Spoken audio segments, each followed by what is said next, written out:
নমস্কার। আমাদের সঙ্গে এই মুহূর্তে সংযুক্ত আছেন আফম বাহাউদ্দিন নাছিম। তিনি বাংলাদেশের একজন জনপ্রিয় রাজনীতিক এবং আওয়ামী লীগের যুগ্ম সাধারণ সম্পাদক। আমরা তার সঙ্গে কথা বলবো আজকে, অর্থাৎ বুধবার বাংলাদেশের যে কমিশনগুলি করা হয়েছিল, সংস্কার কমিশন, সেই সংস্কার কমিশনের 4টি কমিশনের সুপারিশ আজকে জমা পড়েছে। তার মধ্যে উল্লেখযোগ্য হচ্ছে যে সংবিধান সংশোধন কমিশন, তারা যে সুপারিশগুলি করেছে, আমরা সেই বিষয়গুলি নিয়ে মিস্টার নাছিমের বক্তব্য আগে শুনবো। মিস্টার নাছিম, আপনাকে দ্য ওয়ালে অনেক স্বাগত জানাই।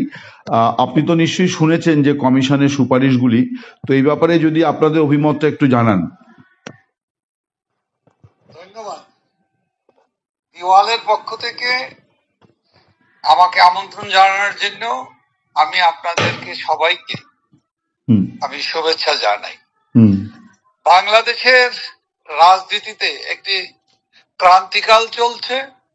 বাংলাদেশের মানুষের এখন ন্যূনতম গণতান্ত্রিক অধিকার এখানে বিরাজমান নেই।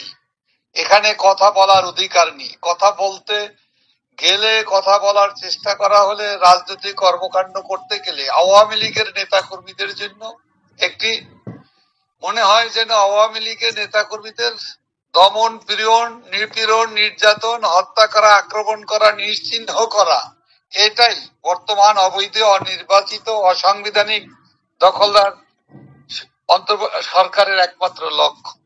আজকে বাংলাদেশের যে সংবিধান সংশোধনের নামে যে প্রস্তাব, যে কমিশন উপস্থাপন করেছে, এই বিষয়টি নিয়েই আমি দু একটি কথা বলতে চাই। মহান মুক্তিযুদ্ধে যে 30 লক্ষ শহীদের রক্তের বিনিময়ে, 2 লক্ষ মা বোনের সম্ভ্রমহানির বিনিময়ে আমরা যে মহান স্বাধীনতা পেয়েছি, স্বাধীন সার্বভৌম রাষ্ট্র পেয়েছি, জাতির পিতার স্বপ্নে সোনার বাংলাদেশ পেয়েছি, সেই বাংলাদেশের মুক্তিযুদ্ধের যে 4টি মূল স্তম্ভ ছিল, মূল নীতি ছিল, যার উপর ভিত্তি করে এত আত্মত্যাগ, এত আত্মবলিদান, এত ত্যাগের মধ্য দিয়ে আমরা যে স্বাধীনতা পেয়েছি, যে সংবিধান পেয়েছি, সেই সংবিধানের মূল স্তম্ভকে, 4টি স্তম্ভকে অতীব গুরুত্বপূর্ণ, তার 3টিকেই বাদ দিয়ে দেওয়া হয়েছে।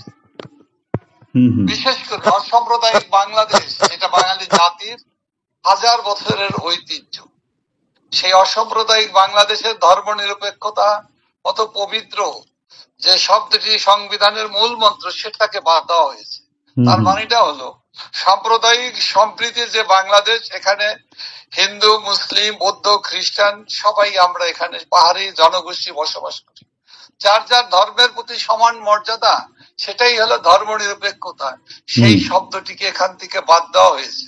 আজকে বাঙালি জাতীয়তাবাদ, বাঙালির জাতিসত্তার ঐতিহ্যকে, আমাদের বাঙালির 1000 বছরের ঐতিহ্য, সংস্কৃতি, শিল্প, সাহিত্য সবকিছুকে মিলে আমাদের একটি আলাদা ভাষার ভিত্তিতে, রাষ্ট্রভাষার বাংলা ভাষা আমাদের মাতৃভাষা, সে বাংলার ভিত্তি, সেই রাষ্ট্রভাষার ভিত্তিতে, ভাষা ভিত্তিক পৃথিবীতে গুটি কয়েক দেশের ভিতরে অন্যতম শ্রেষ্ঠ এবং অন্যতম রাষ্ট্র হলো বাংলাদেশ। সেই বাংলাদেশের সেই বাঙালি জাতীয়তাবাদকে আজকে মুছে ফেলা হয়েছে। আমি জানি না যারা এই কাজটি করেছেন তারা কি উদ্দেশ্যে করেছেন। তারা কি বাংলাদেশকে ভঙ্গুর রাষ্ট্রে বানাতে চায়?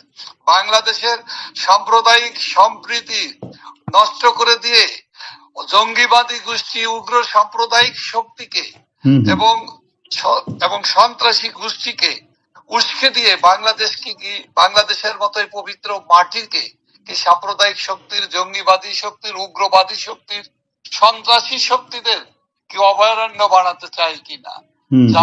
যার মধ্য দিয়ে আমাদের আত্মমর্যাদা, আমাদের গৌরব গাথা, বাঙালির গৌরব গাথা, বাঙালির মর্যাদা, বাঙালির অসাম্প্রদায়িক চেতনাকে ভুলণ্ঠিত করা, এই অধিকার এদেরকে কে দিয়েছে? এদের তো কোনো ম্যান্ডেট নাই।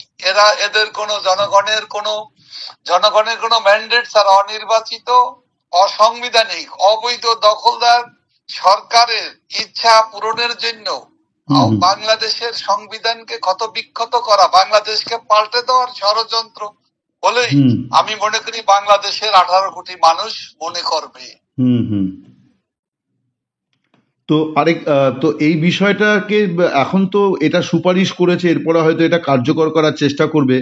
আপনারা কি মানে বাংলাদেশের অন্যান্য রাজনৈতিক দল যারা আছে তাদের প্রতি কি কোনো আহ্বান জানাবেন যে সকলে মিলে এটাকে প্রতিহত করা, মানে এরকম কোনো বিষয়, বা আপনারা কিভাবে এই পরিস্থিতিটাকে মোকাবিলা করবেন সেইটা? কারণ মোহাম্মদ ইউনূস তো ঘোষণা করেছেন যে উনি কিছুটা মানে সংস্কার করে তারপরে যদি নির্বাচন করার হয় করবেন আর কি।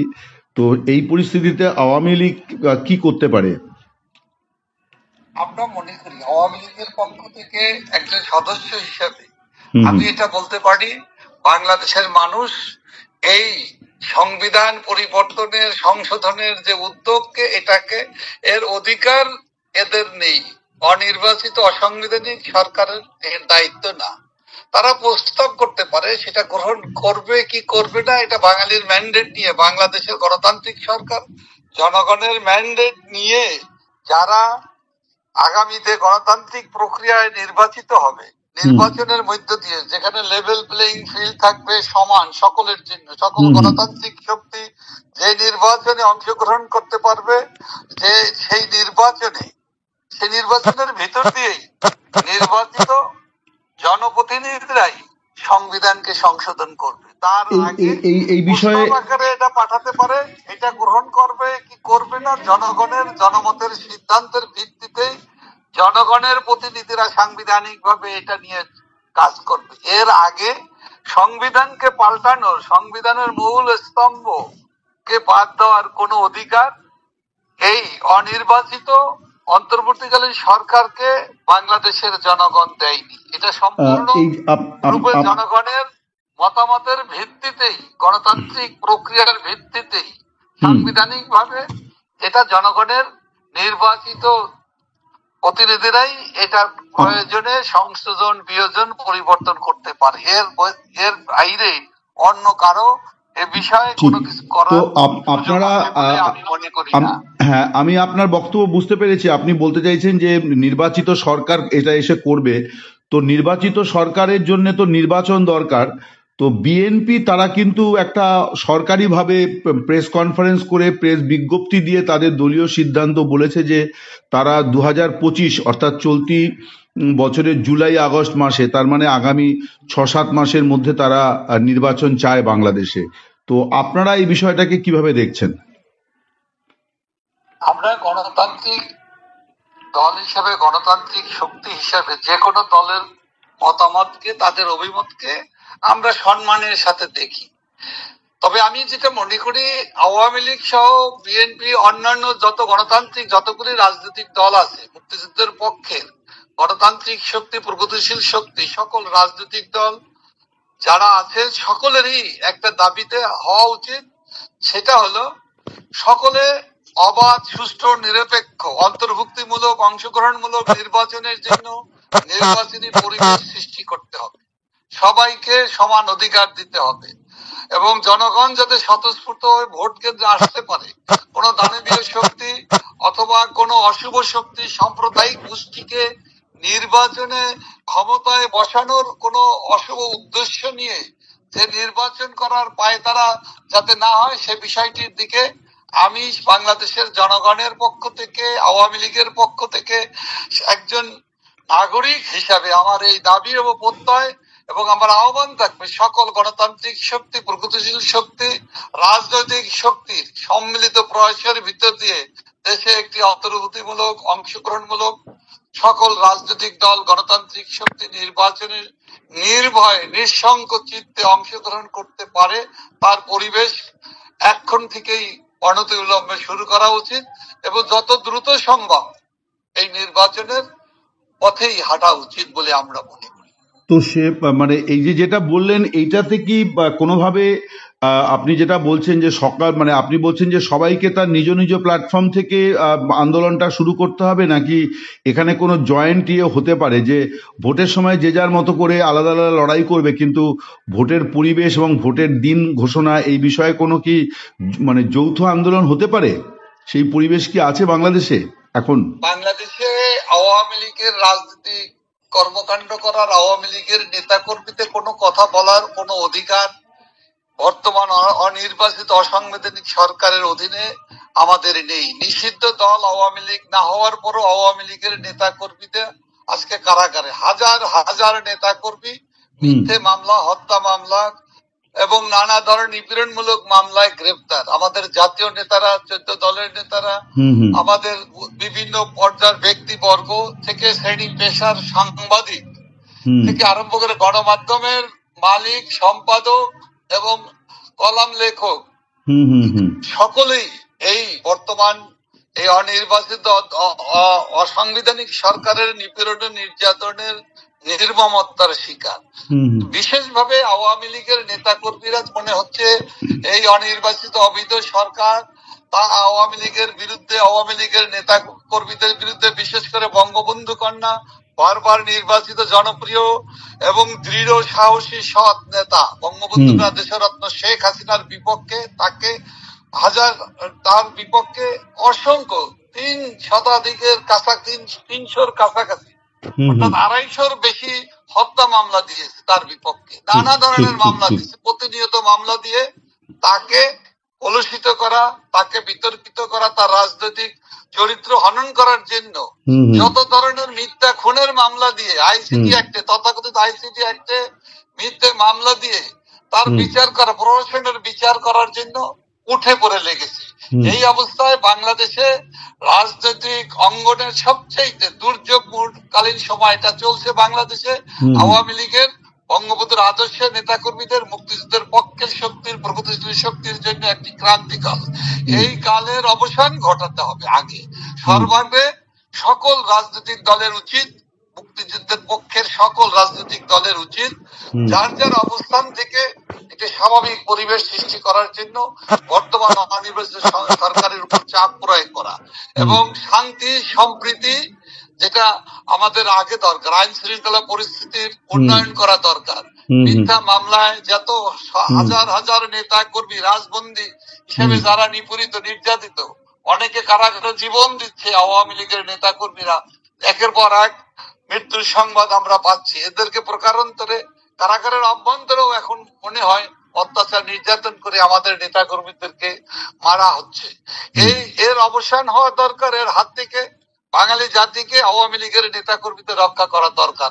এটা জনগণের দাবিতে পরিণত হয়েছে যে অত্যাচার, নির্যাতন, মৌলিক অধিকার এগুলো ফিরে, অত্যাচার নির্যাতন বন্ধ করতে হবে, মানুষের কথা বলার অধিকার দিতে হবে, রাজনৈতিক কর্মকাণ্ড করার অধিকার আমাদের সকলকে সমানভাবে দিতে হবে। এখানে কোন শত্রু, আমরা কেউ, আওয়ামী লীগ তো কারো শত্রু না, আওয়ামী লীগ তো ইউনূস সাহেবের শত্রু না, অথবা বর্তমান যে সকল গণতান্ত্রিক রাজনৈতিক দল আছে সকলের সাথেই আমরা বন্ধুত্বপূর্ণ সম্পর্ক গড়ে তুলতে চাই। আমরা গণতান্ত্রিক প্রক্রিয়া বিশ্বাস করি, আমরা নির্বাচনে অংশগ্রহণ করার জন্য আমরা সবসময় আমরা প্রস্তুত থাকি। আওয়ামী লীগ এমন একটি দল, আমরা প্রতিহিংসার রাজনীতি বিশ্বাস করি না, আমরা হিংসার রাজনীতিতে আমরা কখনো হাঁটি না। আমরা দেশকে ভালোবাসি, মানুষকে ভালোবাসি, সকল মানুষকে আমরা শ্রদ্ধা করতে চাই। আমরা প্রতিহিংসার ঊর্ধ্বে উঠে আমরা বারবার ঘুরে দাঁড়িয়েছি, এর অনেক প্রমাণ এবং ইতিহাস আওয়ামী লীগের ঐতিহ্যে পরিণত। মানে আপনি যে এই যে এগুলো বললেন, তো বিএনপি তো আপনাদের সঙ্গে দীর্ঘদিন লড়াই করেছে, 15 বছর ধরে আপনাদের সরকারের বিরুদ্ধে লড়াই করেছে। আপনাদের কি তাহলে মনে হচ্ছে যে এখনকার বাংলাদেশের যে পরিস্থিতি তাতে মানে এই সরকারের বিরোধী সব শক্তির মধ্যে একটা বোঝাপড়া হওয়া দরকার? আমরা বাংলাদেশের মানুষের প্রয়োজনের কথায়, বাংলাদেশের গণতন্ত্রের প্রয়োজনে, বাংলাদেশ 18 কোটি মানুষের স্বার্থে সকল যে কোনো শক্তির সাথেই ঐক্যবদ্ধ হতে পারে। এ ব্যাপারে আওয়ামী লীগের নেতা কর্মীদের কোনো সুনির্দিষ্ট কোনো এজেন্ডা নেই, কারো প্রতি, কোনো দলের প্রতি, কোনো প্রতিহিংসা পরায়ণ কোন নীতিতে আমরা চলি না। আমরা বাংলাদেশের মানুষের অধিকার, বাংলাদেশের দেশপ্রেমিক রাজনৈতিক দল হিসেবে আওয়ামী লীগ সবসময় মানুষের পক্ষে। আজকে যখন দ্রব্যমূল্য আকাশচুম্বী, আজকে যখন শুল্ক কর বাড়ানো হচ্ছে, ভ্যাট, আইটি বাড়ানো হচ্ছে, বিভিন্ন দ্রব্যের মূল্য বৃদ্ধি করা হচ্ছে, গ্যাসের মূল্য 2 গুণ থেকে 3 গুণ করা হচ্ছে, জ্বালানির মূল্য বৃদ্ধি করা হচ্ছে, ফার্টিলাইজারের মূল্য বৃদ্ধি করা হচ্ছে, কৃষকের কাছে ফার্টিলাইজার সময় মতো পৌঁছায় না। হুম হুম এ ধরনের অসংখ্য সমস্যায় জর্জরিত বাংলাদেশ, আর তার কুফলটা ভোগ করছে বাংলাদেশের মানুষ। আমরা সেই মানুষের পক্ষে আমরা রাজনীতি করি, সেই মানুষের পক্ষে। বঙ্গবন্ধু কন্যা দেশরত্ন শেখ হাসিনা তার জীবনের শ্রেষ্ঠ সময়টি ব্যয় করেছেন। আগামী দিনেও বাংলাদেশের মানুষের কল্যাণে, বাংলাদেশের মানুষের স্বার্থে, গণতন্ত্রের স্বার্থে এবং গণতান্ত্রিক প্রক্রিয়ার উত্তরণে আমরা দৃঢ়ভাবে 18 কোটি মানুষের সাথে, প্রগতিশীল মানুষের সাথে, প্রগতিশীল গণতান্ত্রিক রাজনৈতিক দলের সাথে আমরা একযোগে কাজ করার মতো মানসিকতা আমাদের আছে। মানে আপনি কি তাহলে বলছেন যে মানে কিছু মৌলিক ইস্যু, জনগণের মৌলিক ইস্যুতে বিএনপির সঙ্গেও যৌথ আন্দোলন হতে পারে আগামী দিনে, বা পরিস্থিতি? দেখুন, আমরা স্বৈরাচার অগণতান্ত্রিক শক্তি, প্রতিক্রিয়াশীল গোষ্ঠীর বিরুদ্ধে আমরা সব সময় দাঁড়িয়ে কথা বলি। আমরা গণতন্ত্রের স্বার্থে প্রতিক্রিয়াশীল গোষ্ঠী, দেশ বিরোধী শক্তির বিরুদ্ধে, সাম্প্রদায়িক গোষ্ঠীর বিরুদ্ধে আমরা কথা বলতে আমরা বিশ্বাসী, এবং সেই শক্তির বিরুদ্ধে যারাই আসবে, সে সকল রাজনৈতিক দল মুক্তিযুদ্ধের চেতনায় বিশ্বাসী, অসাম্প্রদায়িক বাংলাদেশ বিনির্মাণে বিশ্বাসী, যারা আসবে সকল দলের সাথেই আমরা কাজ করতে আমাদের কোনো বাধা নেই, আমাদের কোনো অসুবিধা নেই। কিন্তু আমরা চাই সবাই মিলে একটি শুভ উদ্দেশ্যে, শুভ লক্ষণ, শুভ চিন্তায় মাথায় নিয়ে দেশের জন্য, মানুষের জন্য কাজ করতে হবে। সেখানে কোনো বিদ্বেষ, হিংসা, প্রতিহিংসা আমরা বিশ্বাস করি না। আপনাকে অনেক ধন্যবাদ ওয়ালকে সময় দেওয়ার জন্য। আপনি ভালো থাকুন, এই শুভকামনা জানিয়ে শেষ করছি। নমস্কার। নমস্কার। নমস্কার আপনাকে, দিওয়ালকে ধন্যবাদ। নমস্কার। জয় বাংলা, জয় বাংলা।